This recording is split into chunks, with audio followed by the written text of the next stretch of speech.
안녕하십니까. 해월TV 정상호입니다. 보통 조선시대 고전하면 연암 박지원의 열하일기를 떠올립니다. 세계에 내놓을 만한 문학작품이라는 말도 있죠. 1783년 탈고했을 때도 한양의 화제가 되었습니다.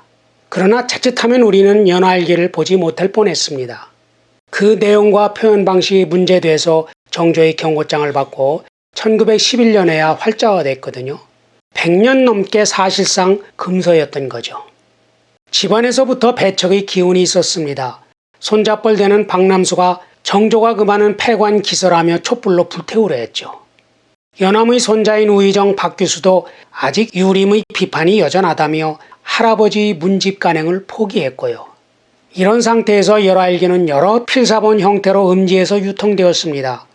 그때마다 일부 내용이 변조되어 연암만의 독창성과 개성이 훼손되었던 거죠. 조선의 경직적 풍토를 의식해 자기 검열을 했던 거죠. 다행히 한문학자 이가원 선생이 열하일기 초고본을 소장하다가 단국대학에 기증해 2012년 공개되었습니다. 많은 필사본들이 어떻게 변질되었는지 알 수 있게 된 거죠. 조선시대는 마음대로 자기 생각을 글로 쓸 수 없는 시절이었습니다.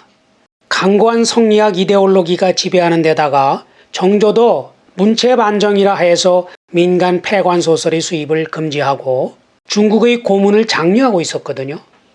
또 청나라도 문자옥이라 해서 청에 비판적이거나 명을 떠올리는 의미가 담긴 글을 멸문지화로 다스렸죠. 한족의 반발싹을 자르려는 것이었죠. 당연히 연암도 이런 필화를 우려했겠죠. 그래서 열하일기에서 여러 안전장치를 안배하며 글을 썼습니다.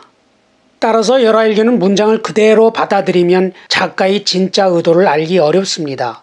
연암이 후폭풍을 피하기 위해 어떤 장치를 마련했는가? 초고본에서 윤색된 내용이 무엇인가?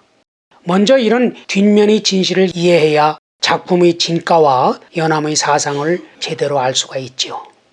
연암이 마련한 안전장치는 대표적인 방법이 제3자를 내세운 것입니다. 소설 호질, 위선적인 선비를 풍자하는 내용이죠. 연암은 그 출처가 청나라 옥전현의 한 가계벽에 붙어있는 종이에 쓰여있던 글이라고 하고 있습니다.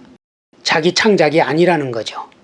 개혁의 메시지를 담은 허생전, 요즘 중고등학교 교과서에 실려 있는데요. 마찬가지죠. 연암이 젊은 시절 절에서 만난 윤영이란 노인에게서 들은 얘기라는 것이죠.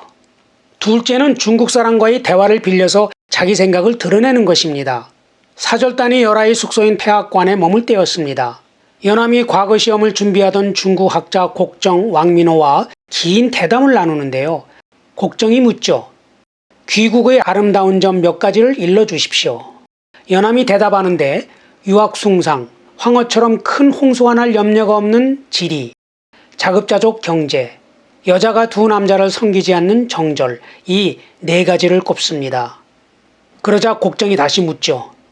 여자가 두 남자를 섬기지 않는다는데 온 나라 사람이 모두 다 그렇게 할 수 있겠습니까? 연암이 이렇게 답합니다. 선비의 집안은 남편이 죽더라도 평생 혼자 지냅니다. 이것이 천한 사람에게 영향을 주어 풍속을 이룬 것입니다. 연암이 말한 조선의 아름다운 점 네 가지는 그때 조선 사회를 지배하던 일반적인 생각을 말한 것이죠. 그러나 사실 연암은 이 네 가지를 좋아하지 않았습니다. 진짜 연암이 하고 싶은 말을 다음에 곡정이 대신하죠. 중국에도 이런 풍습이 있어 고질적인 폐단이 되었습니다. 혼인하려고 예물만 보냈거나 혼례식을 올렸지만 첫날 밤을 치르지 않은 경우에도 불상사가 생기면 여자는 평생 혼자 살아야 합니다. 이것은 그래도 나은 편입니다. 집안끼리 뱃속 아이를 두고 결혼하기도 하는데 남자에게 불행한 일이 생기면 여자가 독약을 먹거나 목을 매달아 남자와 합장을 합니다. 모두 말세의 일이지요. 이번에는 효에 대한 얘기입니다. 연암이 먼저 말하죠. 육의 외전을 보면 자기 간을 잘라서 아버지 병을 치료한 사람이 있습니다. 또 명나라의 효자는 심장을 꺼내다가 잘못해 자기 창자에 상처를 냈습니다. 그러자 창자를 꺼내 삶아 어머니에게 먹여 병을 낫게 했습니다. 이것을 본다면 병의 상태를 알기 위해 부모의 똥을 맛보거나 부모를 위해 한겨울에 죽순을 캤거나 얼음을 깨고 잉어를 잡았다든지 하는 것은 사소한 일에 불과합니다.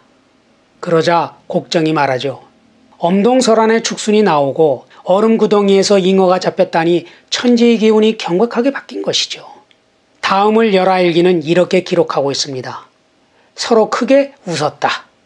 조선에서 이상적인 인물형은 충신, 효자, 연려였습니다. 삼강오륜의 삼강인데요. 충, 효, 정절, 훌륭한 덕목이죠. 그러나 외골수로 강조하다 보니까 부작용이 생겼던 거죠. 정약용이 쓴 효자론에 가짜 효자가 만연한 모습이 나오는데요.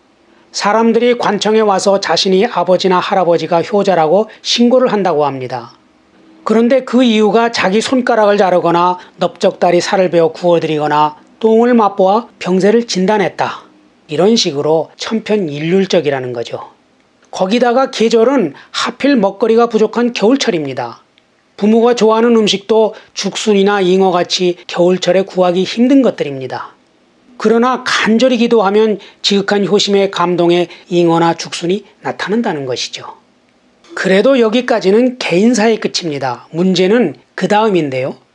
신고를 받은 고을수령은 그때마다 감탄을 금치 못하고 예조를 거쳐 임금에게 보고합니다. 그러면 그 집안의 역을 면해주고 마을 입구에 표를 세워 널리 알린다는 것입니다. 물론 고을수령이나 예조 마을 사람들 모두 이런 말들이 거짓말이라는 것은 짐작할 수 있었겠죠. 그러나 명분이 효다 보니까 따지지 못하는 거죠. 자칫 큰 비난을 뒤집었을 우려가 있었으니까요. 또 이렇게 묵인하면 모두에게 이익도 돌아오잖아요. 그러나 연료의 경우는 다르죠. 가엾은 한 여자는 죽어야 하니까요. 개인의 희생을 딛고 집단의 이익을 꾀하는 거죠. 다음은 변명하는 것입니다. 열하일기 1편에서 보셨죠? 명이 아닌 청의 연호를 사용하는 이유를 청나라에 들어가니까 위험을 피하기 위해서라고 구구절절 설명하는 식이죠. 넷째는 전혀 엉뚱한 얘기를 하는 것입니다. 내키지 않는 사실에 대해 모르는 척 시치미를 떼는 거죠. 당시 조선의 사절단이 청나라로 갈 때 꼭 들리는 필수 코스로 백이숙제묘와 황금대가 있었습니다. 둘 다 조선의 반청 이데올로기를 상징하는 일종의 성지순례였죠. 백이와 숙제는 두 임금을 섬기지 않는다며 수양산에 들어가 고사리를 캐먹다가 굶어 죽은 형제죠. 이제묘에서 사신들은 조선에서 고사리를 가져와 국을 끓여 먹으며 백이숙제의 의리와 명에 대한 의리를 동일시하며 추모했던 거죠. 그러나 연암은 오히려 그 허구성을 가차없이 풍자하죠. 일행 중에 마부 하나가 풋대추를 따서 먹고 복통과 설사가 멈추지 않았습니다. 그때 누가 고사리 독이 사람을 죽인다고 얘기하니까 갑자기 대성통곡하며 말합니다. 백이숙제가 사람 잡네. 백이숙제가 사람 죽이네. 숙제는 삶은 고사리 나물이라는 한자말인데요. 숙제와 발음이 비슷하잖아요. 같이 고사리국을 먹었던 사람들이 배꼽을 잡고 웃었다는 거죠. 베이징 근처의 황금대는 전국시대 연나라 소왕이 높은 축대 위에 황금을 쌓아놓고 천하의 인재들을 구했다는 곳이죠. 조선의 선비들은 이 고사를 떠올리며 청에 대한 복수심을 다잡았던 것입니다. 연암의 사절단도 마찬가지였죠. 일행 중에 서장관이 참모인 참봉 노이점이 있었습니다. 중화론자로 숙명 배청 사상에 철저했죠. 청나라 사람을 만나면 만주족이든 한족이든 따지지 않고 덮어놓고 떼놈이라고 불렀습니다. 또 청의 산천은 오랑캐 고장이라며 고개를 돌렸죠. 그래도 황금대만은 가보고 싶어 했다고 합니다. 그런데 아무리 수소문해도 위치를 아는 사람이 없었습니다. 그러다가 어느 날 길에서 황금대로 가던 절강성이 한 선비를 만나 함께 가게 됩니다. 노이점은 하늘이 내린 인연이라며 기뻐하죠.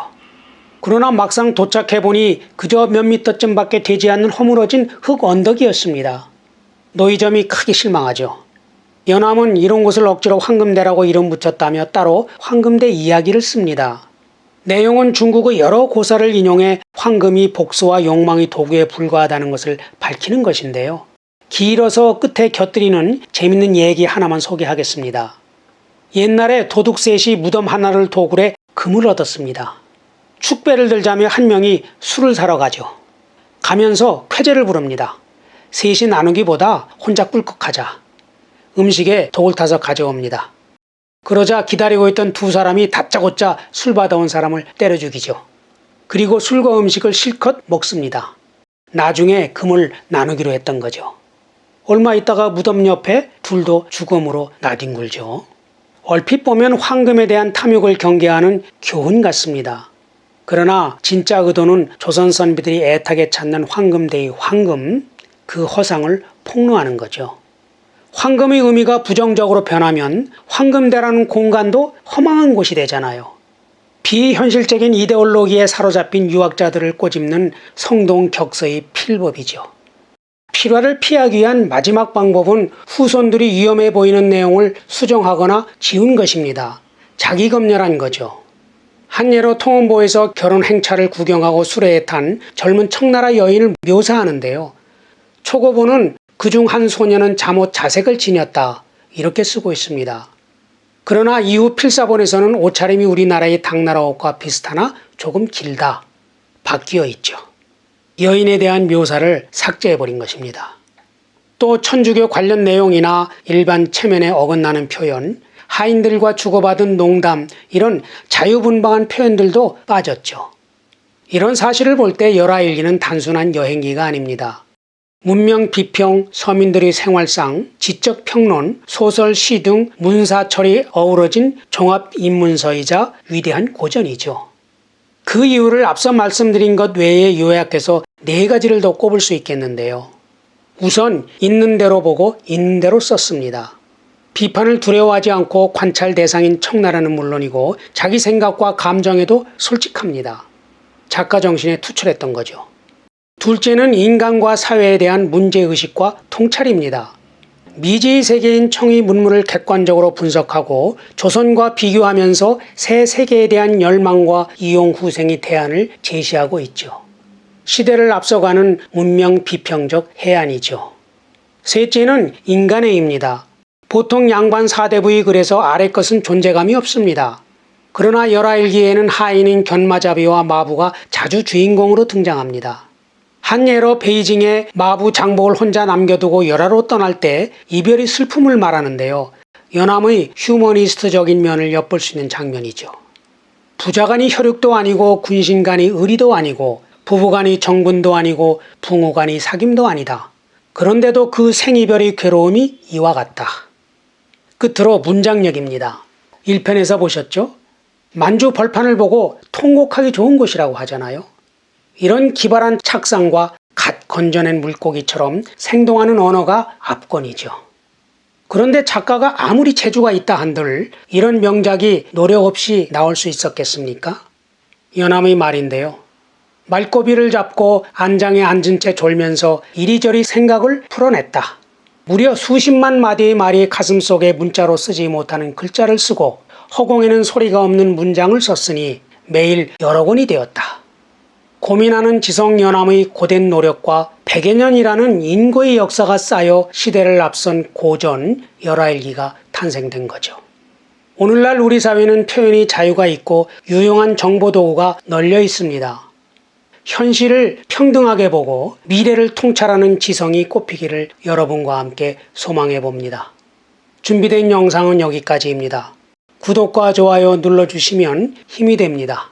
안녕히 계세요.